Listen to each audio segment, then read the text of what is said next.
இனிய காலை வணக்கம் அன்பு நண்பர்களே. மனிதன் என்பவன் வீரனாக வாழ்ந்து வீரனாக இறக்க வேண்டும். இது என்னுடைய அடிப்படை தாரக மந்திரம். சரி, வீரன் என்பவன் யார்?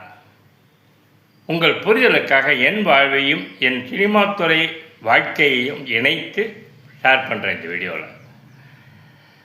எனக்கு சினிமா மீது காதல் 18 வயதில் ஜெயிக்கணும்னு ஒரு நோக்கம். பெரிய லெஜெண்ட் ஆகணும், பெரிய இயக்குனர் ஆகணும்.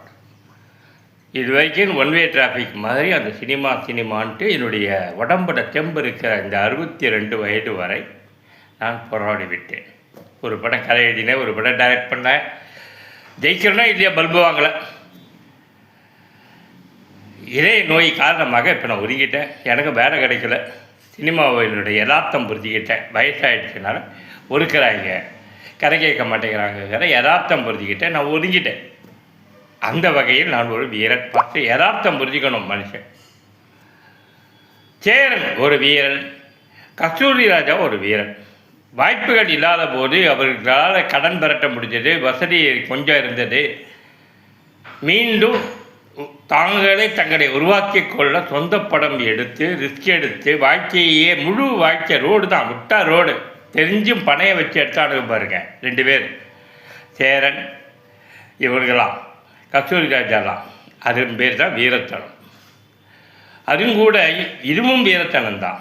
ஒரு லட்சியத்தை மோதிட்டுருக்காங்க, வாய்ப்புகள் கிடைக்கல, குடும்பம் ஆயிடுச்சு, வாழணும். அதற்காக அந்த லட்சியத்தை மறந்து சரி இனிமேல் இங்கே முடியாது, வேறு துறைக்கு புரிதலுடன் ஞானத்தன்மையோடு விலகி போகிறாங்க பாருங்கள். அவங்க கூட வீரன்தான்.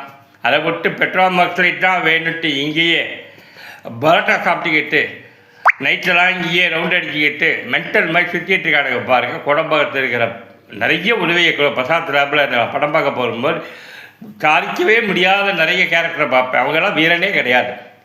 தெளிவில்லாதவர்கள், புரிதல் இல்லாதவர்கள், ஞானத்தன்மை அடையாதவர்கள். அடுத்து ஒரு டாக்டர் சொல்கிறான், உனக்கு இதய நோய் 3 அடைப்பு இருக்குது, 80% கடந்தாச்சு அப்படின்னு சொல்லிட்டு 2 டாக்டர், பெரிய சர்ஜனுங்க இவனுங்களாம். இன்னொரு 2 டாக்டர் சொல்கிறான், நான் உனக்கு பைபாஸ் சர்ஜரி பண்ணி கொஞ்சம் இன்னொரு 10-15 வருஷம் உயிர் வாழறதுக்கு முயற்சி பண்ணுறேங்கிறான். 2த்தையும் காதில் கேட்குறான் அந்த நோயாளி. வேறு யாரும் இல்லை, நான் தான். கேட்டு, இல்லைங்கய்யா, என்னால் 5-6 லட்ச ரூபாயெல்லாம் பிச்சை எடுக்க முடியாது. இந்த யூடியூப்லேயும் ஃபேஸ்புக்லேயும் போட்டு க்ரௌடு பண்ணிக்கிறதான்.